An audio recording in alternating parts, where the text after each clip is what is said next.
इस एपिसोड के स्टार्टिंग में हम एक नई लोकेशन को देखते हैं। सैयंस ने उस पुरानी लोकेशन पर ट्रेनिंग करना छोड़ दिया है क्योंकि वो जगह ट्रेनिंग करने के लिए इतनी भी अच्छी नहीं है। ये जो न्यू लोकेशन है ये उनकी ट्रेनिंग करने के लिए परफेक्ट रहेगी। ऐसा सोचकर वो यहाँ पर आते हैं और यहाँ पर उन्हें काफ़ी सारे उठाने के लिए वेट्स मिल जाते हैं और वर्कआउट का जो रूटीन है यहाँ पर वो लोग वो डिसाइड करते हैं। हम देखते हैं बारडॉक और फीमेल सेन ये दोनों एक दूसरे से बात कर रहे थे। इस मोड पर बारडॉक फीमेल सेन से ये सवाल करता है, आखिर ये जो बैग तुम्हारे पास है, आखिर इस बैग की क्या स्टोरी है, इसके अंदर से इतना अनलिमिटेड सामान निकलते कैसे है। और यहाँ पर फीमेल सेन रिप्लाई करती है, काफ़ी लंबे टाइम पहले की बात है, सारे ही सैयन रेल्म्स के लोगों ने मुझे पूरी तरीके से अबैंडन कर दिया था और मुझे यहाँ पर रहने की सज़ा दी गई थी। कोई भी सैयन मेरे साथ ना रहे ऐसा उन लोगों ने कहा था और इसकी वजह से मैं यहाँ पर बिल्कुल अकेले थी। मेरे पास खाना पीना कुछ भी नहीं था और मैं भूख से तड़प रही थी। पर तभी यहाँ पर एक काफ़ी पावरफुल गॉड आता है और वो मुझे ये बैग देता है। पर हाँ, उसके बदले में मुझे एक बार उसकी एक बात सुननी पड़ेगी। और यहाँ पर वो गॉड पूरी तरीके से वैनिश हो जाता है और वो तब से अभी तक मुझे कभी नहीं दिखा। इस मोड पर बारडॉक उसे सवाल करता है कि आखिर तुम्हें उस गॉड की कौन सी बात माननी पड़ेगी। फीमेल सेन कहती है, उस गॉड ने कोई भी बात मेरे सामने नहीं रखी, पर हाँ उसने एक चीज़ मुझसे कही कि जब इस बॉक्स के अंदर से, इस बैग के अंदर से पूरा खाना खत्म हो जाएगा और पूरे डिवाइन आइटम्स खत्म हो जाएंगे, तब वो अपना प्रेजेंस में सामने रखेगा और तब वो मुझे मेरा काम बताएगा। और बारडॉक समझ जाता है कि दाल में कुछ ना कुछ काला है। इस मोड पर फीमेल सैयन आर्मी को काफ़ी हद तक सपोर्ट कर रही थी और उसके पास काफ़ी अच्छी सप्लीमेंट्स होने की वजह से उसका सपोर्ट करना यहाँ पर बनता भी था। बट हाँ, धीरे धीरे उस बैग के अंदर के रिसोर्सेज खत्म होते जा रहे हैं। यहाँ पर हर किसी को लगता है कि उस बैग के अंदर अनलिमिटेड चीज़ें हैं, पर नहीं, उस बैग के अंदर लिमिटेड चीज़ें हैं। इस मोड पर एक दिन लॉर्ड अकुमो फीमेल सैयन के पास आता है ताकि वो उससे गोल्डन एप्पल मांग सके। यहाँ पर लॉर्ड अकुमो फीमेल सैयन से गोल्डन एप्पल मांगता है और फीमेल सैयन यहाँ पर अपने बैग में हाथ डालती है, पर उस बैग से कुछ भी नहीं निकलता। एक पोशन की बॉटल भी नहीं, एक गोल्डन एप्पल तो दूर की बात है। यहाँ पर फीमेल सैयन समझ जाती है कि बैग के अंदर जितना भी सामान था सब कुछ खत्म हो चुका है। इनकी ट्रेनिंग को काफ़ी लंबा टाइम बीत जाता है और एक दिन जब सारी ही सैयन आर्मी ट्रेन कर रही थी कि तभी वहाँ पर वेजिटा उनके सामने अपना प्रेजेंस रखता है और यहाँ पर वेजिटा सारी ही सैयन आर्मीज को ये बताता है कि अब उन लोगों के पास जितने भी सप्लीमेंट्स थे सारे ही सप्लीमेंट्स खत्म हो चुके हैं। उन्हें विदाउट के सप्लीमेंट्स अपनी ट्रेनिंग करनी पड़ेगी और जो खाना है वो अभी उन्हें सैयन वर्ल्ड से इंपोर्ट करना पड़ेगा। फिर सीन शिफ्ट होता है। हम देखते हैं कि बारडॉक इस मोड पर एनिमीज़ की शिप में आया हुआ है ताकि वो उन्हें स्पाई कर सके। और यहाँ पर जो बारडॉक देखता है वो काफ़ी ज़्यादा इंटरेस्टिंग था। यहाँ पर जो एनिमी सैयन थे उनकी पावर काफ़ी हद तक जो सैयन आर्मी है उनके इक्वल में आती है, मतलब कि यहाँ पर टो टू टो बैटल हमें देखने को मिल सकती है। इस मोड पर गोकू भी काफ़ी ज़्यादा पीसफुली रह रहा था और ट्रेन कर रहा था उस दिन के लिए जिस दिन के लिए उसे बैटल करनी थी। बट एक दिन जब गोकू अपनी नींद पूरी कर रहा था, अचानक से उसे एक ऐसा सपना आता है जो उसने कभी एक्सपेक्ट नहीं करा था। इस मोड पर हम गोकू के सपने में जा पाते हैं। हम देखते हैं यहाँ पर एक सैयन को जिसकी टेल है, पर वो टेल पूरी तरीके से जल रही है और उसका स्कल, उसके बाल पूरी तरीके से जल रहे हैं। उसके बॉडी पर फर भी आ गया है, पर ये पूरी तरीके से लाल कलर का है। ये काफ़ी ज़्यादा अलग है और ये है द सेवियर फ्रॉम हेवन। इस मोड पर ये गॉड काफ़ी ज़्यादा डिस्ट्रक्शन मचाने लग जाता है। इसकी पावर, इसकी स्ट्रेंथ एक अलग लेवल पर है। इसकी स्पीड का तो कोई अंदाज़ा भी नहीं लगा सकता। और यहाँ पर ये डिस्ट्रक्शन तो मचा ही रहा था, पर ये बिल्कुल भी स्टेबल नहीं था। इसकी आंखें काफ़ी ज़्यादा डेमोनिक लग रही थी। पर हाँ, ये एक गॉड है, इस पॉइंट को नोट कर लेना। इस मोड पर गोकू एकदम से जाग जाता है और गोकू जैसे ही जागता है वो अपनी इकाई ट्रांसफॉर्मेशन जैसी एक ट्रांसफॉर्मेशन में होता है जो उसकी सुपर सैयन तो नहीं है, पर उसकी बेस ट्रांसफॉर्मेशन से काफ़ी ज़्यादा पावरफुल है। यहाँ पर गोकू काफ़ी ज़्यादा अलग तरीके से बिहेव करता है। गोकू को ये समझ नहीं आ रहा था कि अभी थोड़ी देर पहले उसके साथ हुआ क्या। ये सिलसिला गोकू के साथ पूरे एक हफ्ते तक चलता है। इस मोड पर गोकू उस कैरेक्टर को काफ़ी अच्छे से देख चुका था और ये क्या है गोकू इस चीज़ को ही नहीं समझ पा रहा था। फिर गोकू लॉर्ड अकुमो के पास जाता है और उसे अपनी सारी प्रॉब्लम बता देता है। यहाँ पर जो लॉर्ड अकुमो है उसके पास अपने आप में काफ़ी ज़्यादा एक्सपीरियंस है। वो 1000 ईयर्स का एक्सपीरियंस अपने पास रखता है और वो एक लेजेंडरी सैयन है, मतलब कि उसे लेजेंडरी पॉस के बारे में काफ़ी ज़्यादा पता होगा। पर यहाँ पर उसे भी ये नहीं पता था कि आखिर गोकू किस बारे में बात कर रहा है। और इस मोड पर जो लॉर्ड अकुमो है वो कहते हैं कि लेजेंडरी सैयन्स को ऐसे सपने आते रहते हैं, तुम्हें इतना ध्यान देने की ज़रूरत नहीं है। बट यहाँ पर गोकू की हालत थोड़ी बहुत डाउन थी। लॉर्ड अकुमो इस मोड पर गोकू से कहता है, तो मैं कहता हूँ कि तुम्हें कुछ दिन के लिए रेस्ट लेना चाहिए, तुम प्लैनेट अर्थ पर चले जाओ। इस मोड पर जो भी सही स्पीशीज के बारे में जानता है वो गोकू से इस बारे में बात करता है। यहाँ पर गोकू ने हर किसी से सवाल पूछा, पर जितने मुंह उतनी बातें। यहाँ पर गोकू काफ़ी ज़्यादा कंफ्यूज हो जाता है कि आखिर उसे करना क्या चाहिए।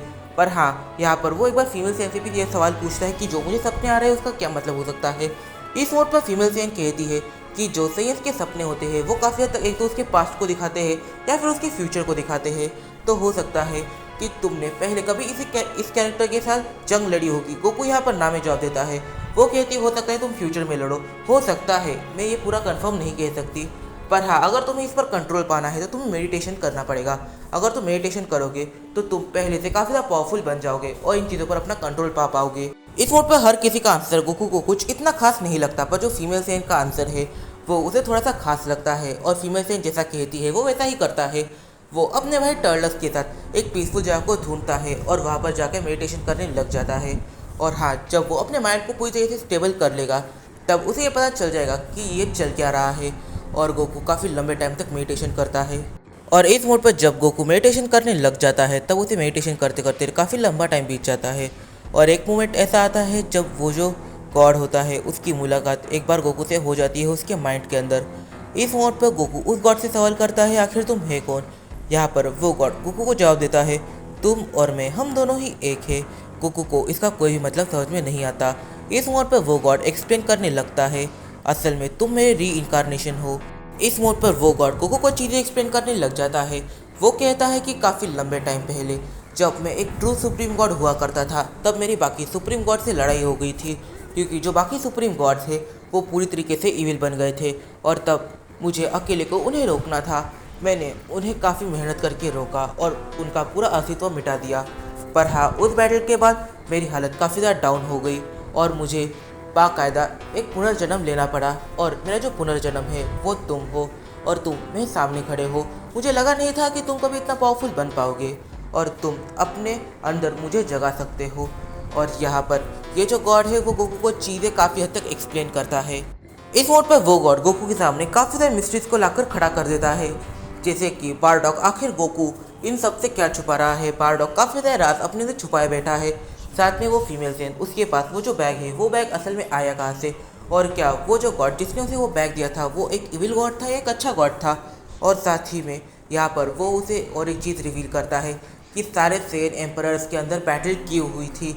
इस पूरी बैटल की वजह असल में ब्रोली था।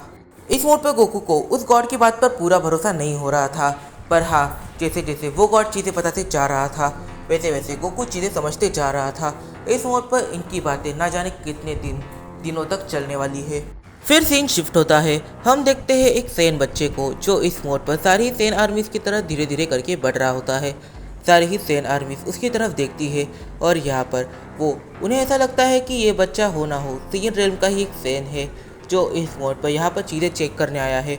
पर ऐसा नहीं है, ये वही गॉड है जिस गॉड ने फीमेल सेन को वो बैग दिया था। वो सेन आर्मी को देखकर अपने स्टाफ में देखने लग जाता है और वो समझ जाता है कि ये एक ऐसा इवेंट है जो होना काफ़ी ज़्यादा ज़रूरी है। इस मोड पर वो गॉड फीमेल सेन को लेने आया था। वो फीमेल सेन से कहता है, चलिए अब आपको मेरे साथ चलना पड़ेगा। इस मोड पर फीमेल सेन उसके साथ जाने को बिल्कुल भी तैयार नहीं थी, वो मना कर देती है। इस मोड पर वो गॉड कहता है, पर आपको मेरे साथ चलना पड़ेगा क्योंकि जब आपको ज़रूरत थी तब मैंने आपको वो बैग दिया जिसके अंदर इन्फानाइट खाना था, इन्फानाइट रिसोर्सेज थे। पर हाँ, अब वो सारी चीज़ें ख़त्म हो चुकी है और अब आपको मेरे साथ चलना ही पड़ेगा। आपने कहा था कि अगर मैं आपका एक काम करूँ तो आप भी मेरा एक काम ज़रूर से करेंगी और अब टाइम आ गया है। इस मोड पर लॉर्ड अकुमो उस सेन गॉड की तरफ चल के आने लग जाता है और लॉर्ड अकुमो उस सेन गॉड से कहता है, वो तुम्हारे साथ नहीं आना चाहती तो तुम उसे फोर्स क्यों कर रहे हो। इस मोड पर वो गॉड लॉर्ड अकुमो से कहता है, मैं इस मोड पर उनसे बात कर रहा हूँ, तुमसे नहीं, तो तुम अपने काम से काम रखो। और यहाँ पर ये जो गॉड है वो लॉर्ड अकुमो से काफ़ी ज़्यादा रूडली बात करता है और ये गॉड कहते कहते लॉर्ड अकुमो से ये कहता है, नौजवान सैयन, मैं तुम्हारी जैसी 10 जिंदगियाँ जी चुका हूँ तो तुम्हें अपने से बड़ों से बात करते समय ज़रा सा तमीज़ से बात करनी चाहिए। इस मोड पर फीमेल सेन उस गॉड को ज़रा सा शांत करती है और लॉर्ड अकुमो को भी काफ़ी हद तक शांत करती है। और इस मोड पर ये गॉड फीमेल सेन से कहता है, अब आपको मेरे साथ चलना ही पड़ेगा। और इस मोड पर ये गॉड फीमेल सेन को लेकर वहाँ से निकल जाता है और उसके बाद फीमेल सेन की एनर्जी की सारी ही सेंस को सेंस होनी बंद हो जाती है। फिर बारडॉक सारे ही सेन आर्मीज के सामने अपना प्रेजेंस रखता है और यहाँ पर बारडॉक सैयन आर्मीज को ये बताता है कि जो सैयन रेल्म के सैयन है वो मल्टीवर्स के काफ़ी ज़्यादा पास पहुँच चुके हैं और 2 महीने के अंदर वो मल्टीवर्स में पहुँच जाएंगे और हो सकता है प्रॉब्लम वहाँ से स्टार्ट हो जाए। तो हमें अभी के लिए प्रिपेयर कर लेना चाहिए, पर हमारी प्रिपरेशन परफेक्ट है ऐसा मुझे लग रहा है। और यहाँ पर पारडॉक्स सारी सैयन आर्मीज को लेकर चले जाता है मल्टीवर्स में, बट यहाँ पर वो गोकू और टर्लस को ढूंढते रह जाता है क्योंकि वो दोनों भी मेडिटेशन कर रहे थे। तो आज की इस वीडियो में हमने 2 गॉड्स का प्रेजेंस देखा।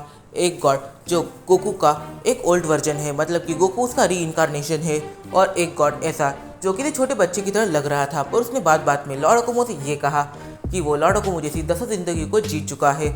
आखिर इसका क्या मतलब हो सकता है, और आखिर अगर ये 2 गॉड्स है तो इनके बाद भी क्या हमें बाकी गॉड्स देखने को मिल सकते हैं। तो इस वीडियो में काफ़ी सारे सवाल करके आते, तो इन फैसलों के जवाब हम जानिए अपने आने वाले कुछ वीडियोज़ में। तब तक के लिए बाय बाय। अगर तुम्हें ये वीडियो पसंद आई है तो जल्दी जाकर इस वीडियो को एक लाइक कर दो और इस वीडियो पर कमेंट करना मत भूलना।